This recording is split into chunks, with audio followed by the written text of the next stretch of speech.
অকামের Razr, অন্ধবিশ্বাসের জঞ্জাল সাফ করার অস্ত্র ভূমিকা। মানুষের মস্তিষ্ক স্বভাবতই প্যাটার্ন অনুসন্ধানে দক্ষ, যা প্যাটার্নিসিটি হিসেবে পরিচিত। সামান্য সাদৃশ্য দেখা মাত্রই আমরা দ্রুত অর্থ আরোপ করে ফেলি। উদাহরণস্বরূপ, আকাশে বিদ্যুতের ঝলক দেখে প্রাচীনকালে মানুষ ভাবত যে বজ্রদেবতা ক্রুদ্ধ হয়েছেন। ভূমিকম্পকে দেবতাদের অসন্তোষের ফল হিসেবে দেখা হতো, অথবা শিশুর অকাল মৃত্যুকে শয়তানের কার্যকলাপ বলে মনে করা হতো। বাস্তবে এসবের পিছনে রয়েছে তড়িৎবিদ্যা, টেকটনিক প্লেটের গতিশীলতা, সংক্রমণজনিত রোগ বা জেনেটিক ত্রুটি। প্রাকৃতিক এবং পরীক্ষামূলক ব্যাখ্যার পরিবর্তে অপ্রয়োজনীয় কাল্পনিক সত্তা যেমন দেবতা, জিন, ভূত, কার্মিক শক্তি বা অদৃশ্য ষড়যন্ত্রকারী আমদানির এই প্রবণতাকে যুক্তির ধারালো সরঞ্জাম দিয়ে ছেঁটে ফেলার জন্য অকামের রেজর অত্যন্ত কার্যকর। যুক্তিবাদ, বিজ্ঞান মনস্কতা এবং সংশয়বাদী চিন্তাধারায় এটি একটি মৌলিক নীতি, যা আমাদের শেখায় কিভাবে ন্যূনতম অনুমানের মাধ্যমে সর্বাধিক ব্যাখ্যা অর্জন করা যায় এবং কোথায় অপ্রয়োজনীয় অলৌকিকতা বা জাদু যোগ করার প্রয়োজন নেই। অকামের রেজর কোনো বৈজ্ঞানিক সূত্র নয়, বরং একটি যুক্তিগত এবং পদ্ধতিগত দৃষ্টিভঙ্গি, যার উদ্দেশ্য অপ্রয়োজনীয় জটিলতা বর্জন করে বাস্তবতার নিকটবর্তী হওয়া। ফলে এটি ধর্মীয় দাবি যেমন ঈশ্বর, দেবদূত বা অলৌকিকতার সমালোচনায় ব্যবহৃত হয়, তেমনি আধুনিক কুসংস্কার যেমন ষড়যন্ত্র তত্ত্ব, হোমিওপ্যাথি, জ্যোতিষ বা ভুডু থেরাপির ক্ষেত্রেও প্রযোজ্য। অকামের রেজর কি? সংক্ষেপে, অকামের রেজর একটি সমস্যা সমাধানের নীতি, যার মূল বক্তব্য হল, যদি কোনো ঘটনার একাধিক ব্যাখ্যা বিদ্যমান থাকে, তবে যে ব্যাখ্যায় সর্বনিম্ন অনুমান বা অতিরিক্ত শর্ত রয়েছে সেটি সাধারণত সঠিক হওয়ার সম্ভাবনা বেশি। ল্যাটিনে এটি প্রকাশিত হয়েছে এন্তিয়া নন sunt multiplicanda praeter necessitatem, অর্থাৎ প্রয়োজন ব্যতীত সত্তার সংখ্যা বৃদ্ধি করা উচিত নয়। এখানে সত্তা বলতে নতুন কোনো উপাদান, শক্তি, দেবতা, যন্ত্র বা অদৃশ্য কারণকে বোঝানো হয়েছে। কোনো ঘটনা ব্যাখ্যা করার সময় যদি এমন অনুমান করা হয় যা অপ্রয়োজনীয় বা যাকে বাদ দিয়েও ঘটনাটি সমানভাবে ব্যাখ্যা করা সম্ভব, তাহলে সেই অতিরিক্ত উপাদানের যৌক্তিকতা নেই। এটিকে রেজর বলা হয়, কারণ এটি যুক্তির ধারালো ফলক দিয়ে অপ্রয়োজনীয় এবং কল্পনাপ্রসূত ব্যাখ্যাগুলোকে ছেঁটে ফেলে। ফলে অবশিষ্ট থাকে সরলতর, পরীক্ষাযোগ্য এবং ন্যূনতম অনুমান নির্ভর ব্যাখ্যা। উল্লেখ্য, অকামের রেজর কখনোই দাবি করে না যে সর্বাধিক সরল ব্যাখ্যাই সর্বদা সত্য, বরং এটি পরামর্শ দেয় যে সরলতম ব্যাখ্যা থেকে অনুসন্ধান শুরু করা যুক্তিযুক্ত, কারণ এতে অনুমানের সংখ্যা কম হওয়ায় ত্রুটির সম্ভাবনাও কম।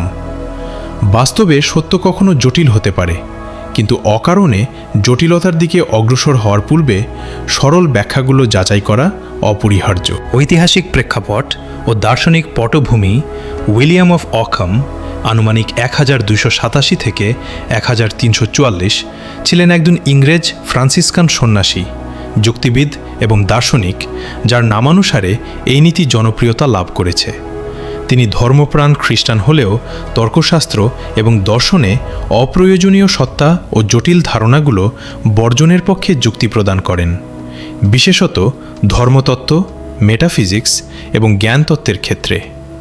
তার পূর্বেও অনুরূপ মিতব্যয়ী ধারণা বিদ্যমান ছিল। অ্যারিস্টল উল্লেখ করেছিলেন যে প্রকৃতিতে অতিরিক্ত উপাদান থাকে না, অর্থাৎ বাস্তবতা সাধারণত অপ্রয়োজনীয় সত্তা দিয়ে ব্যাখ্যা করার প্রয়োজন হয় না। থমাস অ্যাকুইনাসও ঈশ্বর প্রমাণের প্রসঙ্গে সরলতার উপর জোর দিয়েছেন, কিন্তু অকাম এই নীতিকে প্রণালীবদ্ধ রূপে প্রয়োগ করেন এবং তৎকালীন অতিরিক্ত ধর্মতাত্ত্বিক জটিলতার সমালোচনা করেন। আধুনিক যুগে এই নীতি বিজ্ঞানের পদ্ধতিতে আরও সুস্পষ্ট হয়ে উঠেছে। নিউটন, লিপলাস, আইনস্টাইন এবং ফাইনাম্যানের মতো বিজ্ঞানীরা তাদের কাজে সরলতম কার্যকর তত্ত্বকে অগ্রাধিকার দিয়েছেন। কার্ল সেগেন তার দ্য ডিমন হন্টেড ওয়ার্ল্ড গ্রন্থে সরলতা এবং ক্রিটিক্যাল থিঙ্কিংকে বালুনি ডিটেকশন কিটের অংশ হিসেবে বর্ণনা করেছেন। এখানে সরলতা বলতে সূত্রের সংখ্যা কমানো নয়, বরং তত্ত্ব স্থাপনে প্রয়োজনীয় অনুমানের সংখ্যা ন্যূনতম রাখা। যদি দুটি তত্ত্ব সমানভাবে ডেটা ব্যাখ্যা করতে পারে তবে ন্যূনতম অনুমান নির্ভর তত্ত্বটিকে অগ্রাধিকার দেওয়া হয়। আধুনিক জ্ঞানতত্ত্বে এটি বেজিয়ান প্রবাবিলিটির সাথে যুক্ত। জটিল তত্ত্বের প্রিয়ার ইমপ্রবাবিলিটি বেশি হয়, কারণ এর সত্যতার জন্য আরও অধিক উপাদানের সঙ্গতি প্রয়োজন। ফলে অপ্রমাণিত অতি প্রাকৃত সত্তা যোগ করা তত্ত্বকে অকারণে অসম্ভাব্য করে তোলে। একটি ব্যবহারিক উদাহরণ, টব ভাঙা থেকে এলিয়েন পর্যন্ত উদাহরণস্বরূপ, সকালে উঠে দেখা গেল বারান্দার টব নিচে পড়ে ভেঙেছে। দুটি সম্ভাব্য ব্যাখ্যা: এক, হাইপোথিসিস এ, রাতে ঝোড়ো হাওয়া বা কোনো বিড়াল বা কাক টব উল্টে দিয়েছে।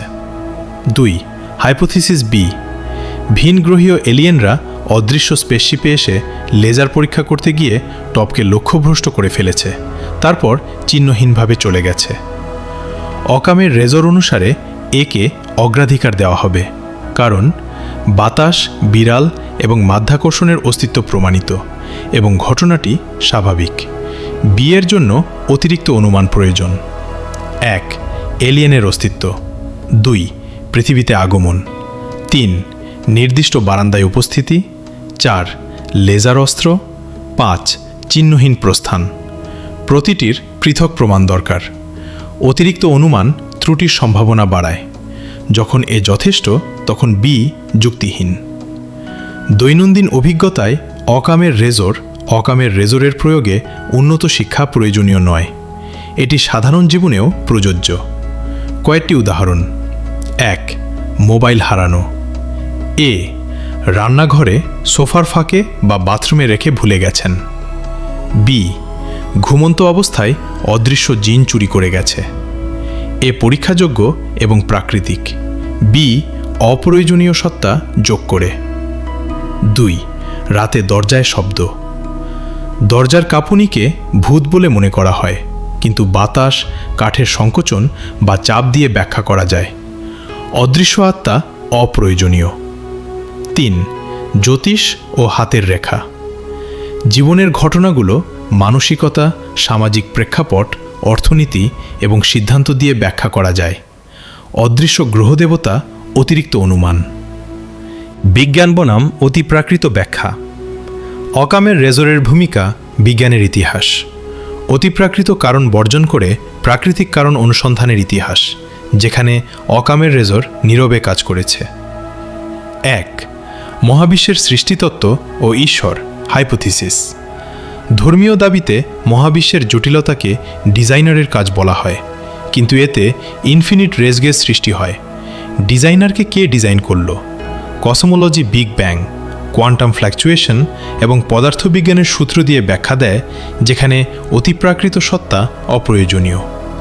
স্টিফেন হকিং এবং লিওনার্ড লডিন দ্য গ্র্যান্ড ডিজাইনে বলেন যে মহাবিশ্বের উৎপত্তিতে ঈশ্বরের প্রয়োজন নেই। দুই, বিবর্তন বনাম বুদ্ধিদীপ্ত নকশা। জীবজগতের জটিলতা প্রাকৃতিক নির্বাচন এবং জেনেটিক ভ্যারিয়েশন দিয়ে ব্যাখ্যা করা যায়। ইন্টেলিজেন্ট ডিজাইন অদৃশ্য ডিজাইনার জাইনার ধরে নেয়, যা অপ্রয়োজনীয়। তিন, অলৌকিক নিরাময় বনাম চিকিৎসা। ক্যান্সারের আরোগ্য চিকিৎসা এবং ইমিউন সিস্টেম দিয়ে ব্যাখ্যা করা যায়। প্রার্থনাজনিত অলৌকিকতা অতিরিক্ত অনুমান। চার, জিনের আসর বনাম মানসিক রোগ। এপিলেপসি বা স্কিজোফ্রেনিয়া মস্তিষ্কের রাসায়নিক এবং জেনেটিক কারণে ঘটে। অদৃশ্য জিন অপ্রয়োজনীয় এবং চিকিৎসাকে বাধাগ্রস্ত করে। কুসংস্কার, হোমিওপ্যাথি ও ষড়যন্ত্রতত্ত্বে অকামের রেজর। এক, হোমিওপ্যাথি। লাইক কিওরস লাইক এবং পানির স্মৃতি অপ্রমাণিত। প্লাসিবো এবং স্বাভাবিক আরোগ্য যথেষ্ট। জাদুকরী স্মৃতি অপ্রয়োজনীয়। দুই, নজর লেগে যাওয়া ও তাবিজ। শিশুর অসুস্থতা সংক্রমণজনিত। নজর বা কালো জাদু অতিরিক্ত অনুমান। তিন, ষড়যন্ত্র তত্ত্ব। বড় ঘটনাগুলো প্রশাসনিক বিশৃঙ্খলা এবং মানবিক ত্রুটি দিয়ে ব্যাখ্যা করা যায়। গোপন কাবাল অকারণ জটিলতা। প্রমাণ ছাড়া এসব যুক্তিহীন। অকামের রেজর কিনা কিছু ভুল ধারণা। এক, সর্বাধিক সরল ব্যাখ্যাই সর্বদা সত্য। ভুল। কোয়ান্টাম মেকানিক্সের মতো জটিল তত্ত্ব সত্য হতে পারে যদি প্রমাণ থাকে। সরল বলতে ন্যূনতম অনুমান। দুই, জটিল তত্ত্ব কখনো গ্রহণযোগ্য নয়। ভুল। সমানটা ব্যাখ্যায় সরলতাকে অগ্রাধিকার, কিন্তু প্রমাণে জটিলতা গ্রহণযোগ্য। 3, এটি প্রমাণ করে ঈশ্বর নেই। সঠিক নয়। এটি অপ্রয়োজনীয় সত্তা বর্জন করে, অস্তিত্ব অস্বীকার নয়। 4, যা বুঝি না তা মিথ্যা। ভুল। এটি অযথা গ্যাপ ভরাট অতিপ্রাকৃততার বিরুদ্ধে। অকামের রেজর ও গড অব দ্য গ্যাপস মানসিকতা ধর্মীয় আলোচনায় অজানা ক্ষেত্রে ঈশ্বরকে স্থাপন করা গড অব দ্য গ্যাপস। উদাহরণ: বজ্রপাতকে দেবতার ক্রোধ বলা, যা তড়িৎবিদ্যা দিয়ে ব্যাখ্যা করা গেছে। জ্ঞান বৃদ্ধির সাথে গ্যাপ কমে। অকামের রেজর প্রাকৃতিক ব্যাখ্যাকে অগ্রাধিকার দেয় এবং আমি জানি না বলতে উৎসাহিত করে, যা অনুসন্ধানকে প্রসারিত করে। উপসংহার: মানুষ অনিশ্চয়তা অপছন্দ করে, তাই অজানা গ্যাপগুলো ঈশ্বরের ইচ্ছে, ভাগ্য বা ভূত দিয়ে ভরাট করে, কিন্তু সত্য অনুসন্ধানে যুক্তি অগ্রগণ্য। অকামের রেজর কুসংস্কারের জঞ্জাল ছেটে সত্যের কাঠামো উন্মোচন করে, প্রাকৃতিক ব্যাখ্যাকে অগ্রাধিকার দিয়ে। মুক্তচিন্তার জন্য এটি একটি ছাঁকনি যা অলৌকিক দাবিগুলোকে যাচাই করে। মহাবিশ্ব বোঝার জন্য কল্পিত ভূতের প্রয়োজন নেই, প্রয়োজন পর্যবেক্ষণ, পরীক্ষাযোগ্য হাইপোথিসিস, যুক্তির খুর এবং আমি জানি না বলার সাহস। পরিশেষে অকামের রেজর কোনো ধর্মবিরোধী মতবাদ নয়, বরং যে কোনো দাবিকে ঈশ্বর, রূহ, জ্যোতিষ বা ষড়যন্ত্র একই মানদণ্ডে যাচাইয়ের সরঞ্জাম। প্রতিটি ব্যাখ্যায় জিজ্ঞাসা করুন, কতগুলো অপ্রমাণিত অনুমান দরকার? এতে সত্যের নিকটবর্তিতা বৃদ্ধি পায়।